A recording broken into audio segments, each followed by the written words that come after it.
me is pointing toward. I'm not worried, I'll follow reward. You pop my head open like a gun. And pop his head open like a gun.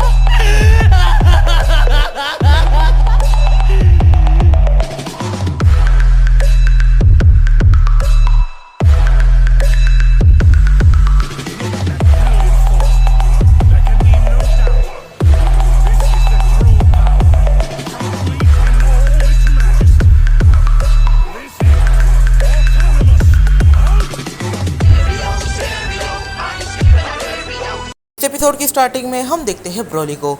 इस point पर Broly एकदम से चिल्लाता है, तुम्हें क्या लगता है तुमने मुझे हरा दिया। लॉर्ड अकुमो एकदम से पीछे मुड़कर देखता है और इस पॉइंट पर वो कहता है, हाँ तुम यहाँ पर जिंदा कैसे हो? मुझे लगा था कि तुम्हारी मौत हो चुकी है।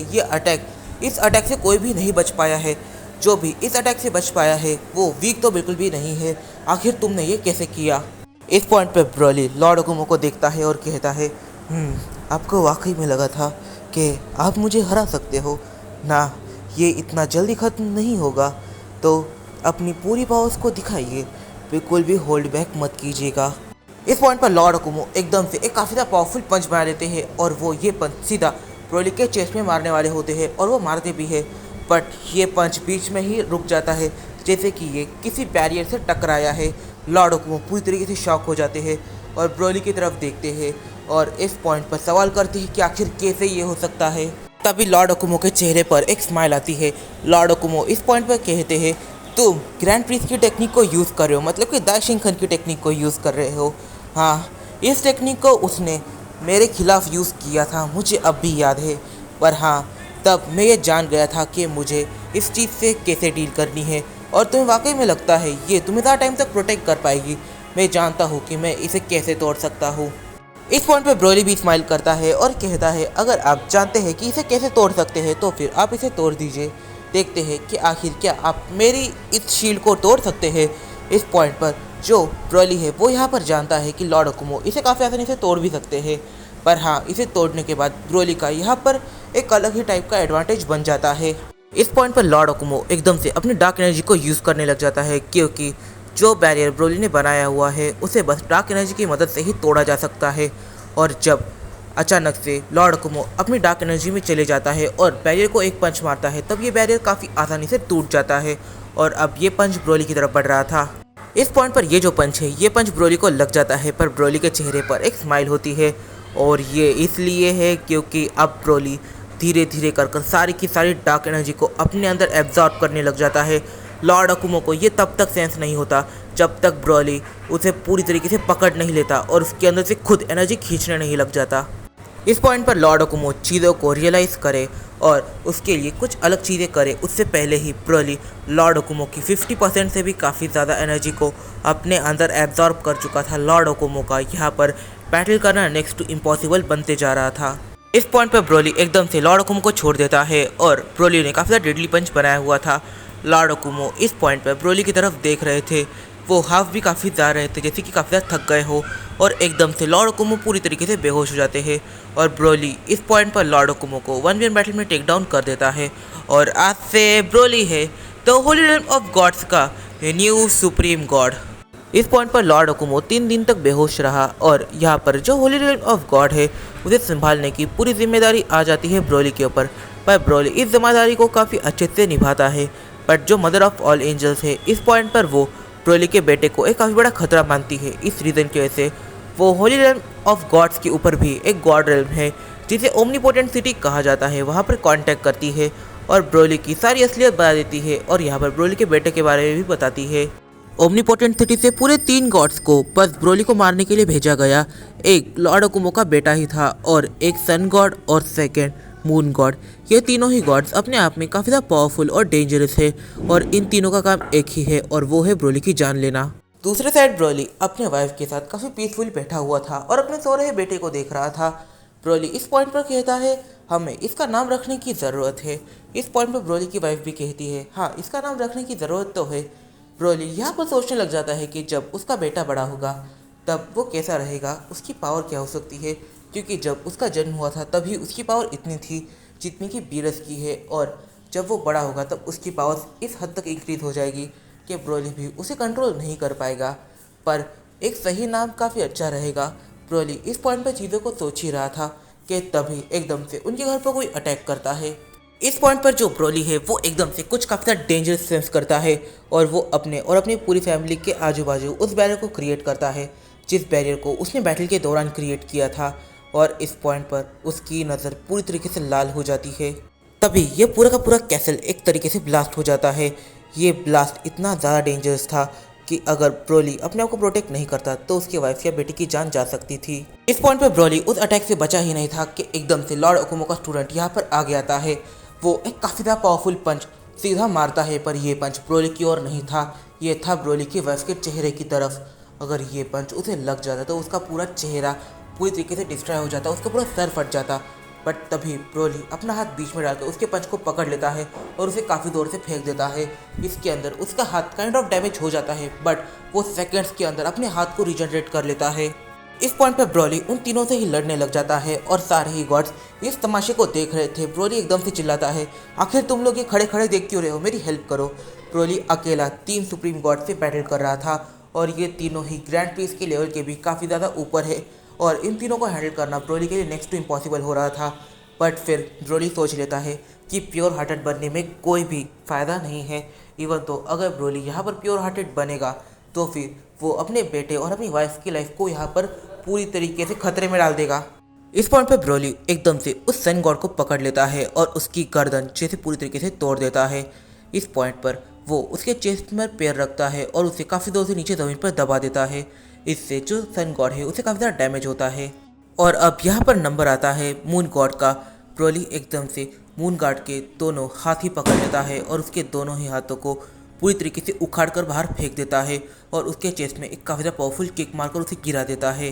ब्रोली एकदम से लॉर्ड अकुमो के बेटे को भी काफ़ी ज़्यादा डैमेज करता है और इस पॉइंट पर वो लॉर्ड अकुमो के बेटे को भी एक ऐसा डैमेज देता है जिसकी वजह से वो आसानी से तो रीजनरेट नहीं करने वाला था।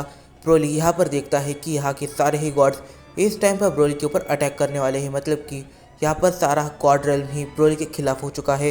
ब्रोली एकदम से अपनी वाइफ और अपनी बेटी को पकड़ता है और सीधा होली रेल्म ऑफ गॉड्स की जो वॉल है उसे तोड़कर वहाँ से निकल लेता है। इस पॉइंट पर ये जो 3 गॉड्स हैं ये गॉड्स ब्रोली के पीछे पड़ गए थे। ये लोग ब्रोली को छोड़ने का नाम ही नहीं ले रहे थे। यहाँ पर ब्रोली सोचता है कि उसे किसी ऐसी जगह पर जाना चाहिए जो जगह उसके लिए सेफ हो।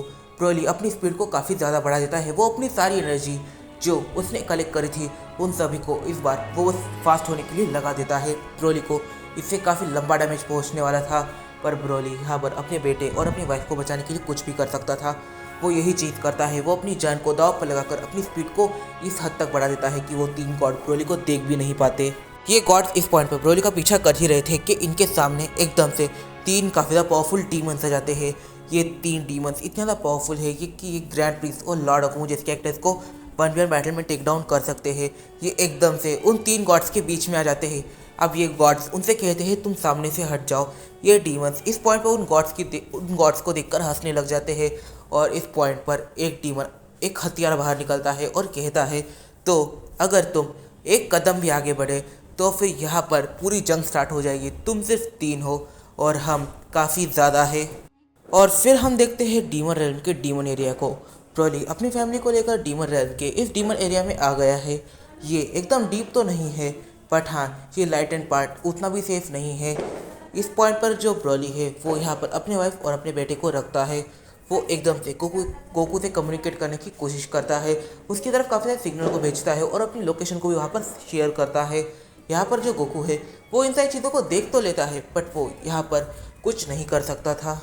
इस रैंप पर ब्रोली को अचानक से कुछ काफ़ी ज़्यादा वियर्ड सेंस होता है और वो ये था कि काफ़ी सारे डीमन और डेवल्स ब्रोली की तरफ बढ़ रहे थे। ब्रोली इस टाइम पर अपने वाइफ और अपने बेटे से एक लास्ट चीज़ कहता है, अगर मैं नहीं आया तो फिर हो सकता है मेरा फ्रेंड कैकेरॉट तुम्हें यहाँ से लेके जाए, बट हाँ उसके आने तक मुझे कुछ डीमंस को होल्ड करना ही पड़ेगा। जैसे ही गोकू इस चीज़ को देखता है गोकू एकदम से टेलीपोर्ट करता है। तुम ये कह सकते हो कि जो ओमनी किंग होता है उसके पास कुछ ऐसी एबिलिटीज़ होती है जो ओमनीपोटेंट गॉड्स के पास भी नहीं होती। गोकू के पास एक ऐसी एबिलिटी आ चुकी है। गोकू एकदम से डीमन रेल्म के उस एरिया की तरफ टेलीपोर्ट करता है। वो पहली चीज़ों को देखने लग जाता है। वो इस पॉइंट पर देखता है कि डीमंस की संख्या काफ़ी ज़्यादा है। ब्रोली अकेले तो हैंडल नहीं कर सकता, पर अगर गोकू भी ज्वाइन करे तो फिर भी कुछ भी नहीं हो सकता। क्योंकि ये डीमंस भी काफ़ी ज़्यादा पावरफुल है और इनकी संख्या छोटी तो बिल्कुल भी नहीं है। ये सब मिलकर ब्रोली को यहाँ पर पूरी तरीके से सील करने का ट्राई कर रहे थे और फिर यहाँ पर गोकू की नज़र जाती है ब्रोली की वाइफ और उसके बेटे की तरफ। गोकू एकदम से ब्रोली की वाइफ और उसके बेटे इन दोनों को लेकर एकदम से किसी अलग जगह पर टेलीपोर्ट करता है। इस पॉइंट पर गोकू एकदम से ब्रोली की वाइफ से कहता है जल्द से मेरे कंधे पर हाथ रखो। यहाँ पर जो ब्रोली है वो देख लेता है कि गोकू वहाँ पर आ चुका है। वो एकदम से साइलेंट हो जाता है और ब्रोली की वाइफ यहाँ पर गोकू के कंधे पर हाथ रखती है अपने बेटे के साथ। गोकू एकदम से अपने माथे पर 2 उंगलियां रखता है और यहाँ पर वो ब्रोली की वाइफ और ब्रोली के बेटे के साथ एकदम से मल्टीवर्स में पहुँच जाता है। बट हाँ, जब गोकू ब्रोली के बेटे की एनर्जी की को सेंस करता है तब वो एकदम से उसकी एनर्जी की को वैनिश करने के लिए अपनी 10% पावर्स का यूज़ करने लग जाता है। वो नहीं चाहता कि कोई भी इसकी एनर्जी की को सेंस करके यहाँ पर आ जाए। इस पॉइंट पे गोकू उनके साथ एक डिफरेंट प्लैनेट पर टेलीपोर्ट करता है। यहाँ पर जो गोकू है वो ब्रोली की वाइफ से कहता है मैं आपको एक ऐसी जगह पर लेके जाने वाला हूँ जहाँ पर फूड सोर्स भले ही थोड़ा सा कम हो और वो एक मॉडल प्लैनेट हो, पर फिर भी आपको वहाँ पर कम से कम प्रोटेक्शन मिलेगी। कोई भी गॉड वहाँ पर तब तक नहीं आ सकता जब तक मैं ना चाहूँ, क्योंकि उस प्लैनेट को सिर्फ मैंने ही काफ़ी अच्छे से एक्सप्लोर करा है। यहाँ पर गोकू ब्रोली की वाइफ से कहता है ये जो प्लैनेट है ये प्लैनेट काफ़ी ज़्यादा डिफरेंट है।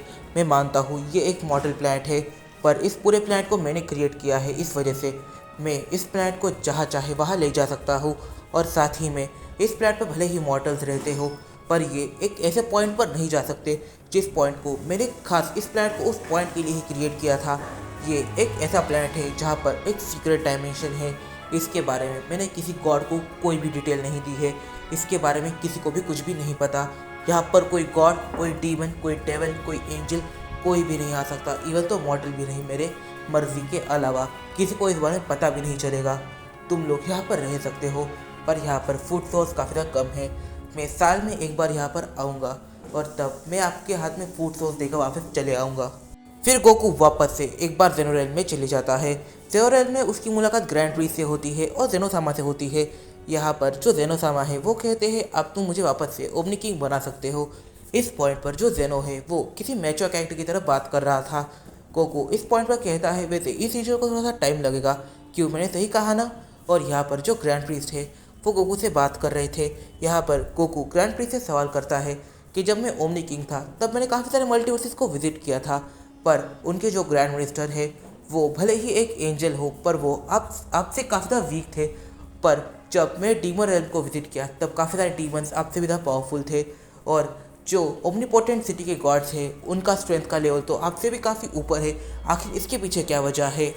इस पॉइंट पर ग्रैंड प्रीस्ट थोड़ा सा सीरियस हो जाता है। ग्रैंड प्रीस्ट कहता है सिचुएशन काफ़ी ज़्यादा डिफरेंट है, मैं तुम्हें एक्सप्लेन करने की कोशिश करता हूँ। देखो जो मैं हूँ, मैं एक सुप्रीम गॉड हूँ और मैं काफ़ी ज़्यादा पावरफुल भी हूँ, पर एक मॉडल के लेवल के हिसाब से देखा जाए तो, क्योंकि मैंने कभी इतना ट्रेन करा ही नहीं। मैंने जब ट्रेन किया था तब मैं काफ़ी ज़्यादा पावरफुल बन गया था और तब मुझे काफ़ी बड़ा घमंड हुआ कि मेरे आगे कोई भी नहीं है। और तब एक कैरेक्टर जिसका नाम अकुमो था, असल में वो भी एक सैन था, एक लेजेंडरी सैन। जब भी मैं ब्रोली को जब भी ब्रोली को देखता था मुझे उसकी याद आती थी। वो एक काफ़ी डिफरेंट कैरेक्टर था वाकई में। उसके साथ बैटल करके मुझे काफ़ी मज़ा आया। वो एक लास्ट बैटल थी जिसके अंदर मैंने अपनी 100% का यूज़ किया था और उसके बाद मैंने तुमसे एक बैटल में अपनी 100% का यूज़ किया। पर तुमने एक चीज़ को देखा होगा कि मैं अपनी सारी ही चीज़ों को यूज़ नहीं कर सकता। मेरे ऊपर जो जेनोसामा के डैड है उन्होंने जाने के टाइम एक ऐसा सील लगाया था कि मैं अपनी ट्रू पावर्स को कभी अनलीश ही ना कर सकूं, मैं अपने प्राइम वर्जन में ना जा सकूं। तब से लेके अब तक कोई भी ओमनी किंग इतना पावरफुल हुआ ही नहीं कि इस रूल को ब्रेक कर सके। तुम इतना ज़्यादा पावरफुल तो हो चुके हो, पर यह चीज़ तुम्हें बताने के लिए मुझे थोड़ा सा बुरा लग रहा था। तो क्या तुम इस सील को ब्रेक करोगे मेरे लिए। गोकू एकदम से हाँ में जवाब देता है। इस टाइम पर जो ग्रैंड प्रीस्ट है वो यहाँ पर एक ही चीज़ को नहीं कहते, वो यहाँ पर काफ़ी सारी अलग अलग चीज़ों को कहते हैं कि क्यों वो इतने पीछे रह गए और उनके एज के जो डीमंस और गॉड्स है वो और भी ज़्यादा पावरफुल बन सके। इस पॉइंट पर जो गोकू है वो ग्रैंड प्रीस्ट की तरफ बस देख रहा था, क्योंकि जो चीज़ें ग्रैंड प्रीस्ट कह रहा है वो काफ़ी ज़्यादा सीरियस है। मतलब कि अब ग्रैंड प्रीस्ट लेजेंड एक बच्चा बन चुका है पहले के कंपैरिजन में। और जैसे ही गोकू के समझ में चीज़ें आती है, जैसी चीज़ें वो कर सकता था वो चीज़ें करने लग जाता है। जैसे कि ग्रैंड प्रीस्ट के ऊपर के जितने सील वो खोल सकता था वो उन सील को खोलने लग जाता है। और अब बस एक ही चीज़ करनी है ग्रैंड प्रीस्ट को, अब एक ऐसी ट्रेनिंग करनी है जिस ट्रेनिंग में वो अपनी सारी लिमिट्स को ब्रेक कर दे। वैसे ग्रैंड प्रिंस की लिमिट क्या है इसके बारे में तुम और मैं, हम में से कोई नहीं जानता, तो फिर उसकी लिमिट ब्रेक करना काफ़ी ज़्यादा डिफरेंट होने वाला है और ग्रैंड प्रिंस को काफ़ी ज़्यादा मेहनत करनी पड़ेगी।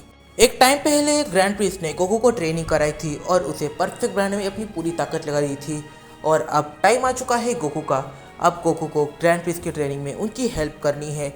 इस पॉइंट पर ग्रैंड प्रिंस और गोकू इन दोनों के अंदर पावर्स का एक छोटा सा गैप है। गोकू ग्रैंड प्रिंस से थोड़ा बहुत ज़्यादा पावरफुल है, इस वजह से जो ग्रैंड प्रिंस है वो गोकू को अपने ट्रेनिंग पार्टनर के तौर पर ले सकते हैं। इससे गोकू और ग्रैंड प्रिंस ये दोनों काफ़ी जल्द पावरफुल बनेंगे। फिर हम देखते हैं उस जगह को जिस जगह को हम सभी एक अलग नाम से जानते हैं। इस जगह पर अब ब्रोली का बेटा और ब्रोली की वाइफ ये दोनों ही रहते हैं, और ये जो जगह है ये जगह खुद गोकू ने क्रिएट कराई थी, मतलब कि ये वीक तो बिल्कुल भी नहीं है। इसकी वजह से यहाँ पर ब्रोली का बेटा हो सकता है फ्यूचर में ट्रेनिंग करे और पावरफुल बने, पर इस पॉइंट पर उनका सर्वाइवल कैसा होने वाला है इस बारे में ब्रोली का बेटा या ब्रोली की वाइफ ये दोनों कुछ भी नहीं जानते, और इस चीज़ को हम सभी जानते हैं, टाइम चेंबर। इस पॉइंट पर इस वीडियो में काफ़ी सारे सवाल निकल के आते हैं। सबसे ज़्यादा सवाल यहाँ पर ये निकल के आता है, क्या इस पॉइंट पर गोकू ब्रोली से ज़्यादा पावरफुल है? मतलब कि जो होली रेल्म ऑफ गॉड है और जो मल्टीवर्स है उनके बीच में डेमन रेल्म पड़ता है। ये चीज़ शायद से मैंने तुम्हें शायद बताई नहीं होगी, पर हाँ ये है। और ब्रोली को डीमन रेल्म पहुँचने के लिए काफ़ी लंबा टाइम लग जाता है, मतलब कि उसे अपनी पूरी स्पीड का यूज़ करना पड़ जाता है, तब जाकर वो इतनी मेहनत के बाद वहाँ पर पहुँचता है। पर जो गोकू है वो ट्रैवल नहीं करता, वो बस अपने माथे पर 2 उंगलियां रखता है और डीमन रेल्म पहुँच गया ब्रोली के पास। और इस पॉइंट पर गोकू एक चीज़ समझ चुका है कि उसे टाइम पर क्या करना चाहिए क्या नहीं करना चाहिए। उसने ब्रोली के बेटे को और ब्रोली की वाइफ को यहाँ पर सिक्योर कर दिया है, पर इसके बारे में ग्रैंड प्रिंस को आइडिया है या फिर नहीं है ये हम नहीं जानते। हो सकता है ग्रैंड प्रिंस को इसके बारे में पता हो, बट चांसेस कम है।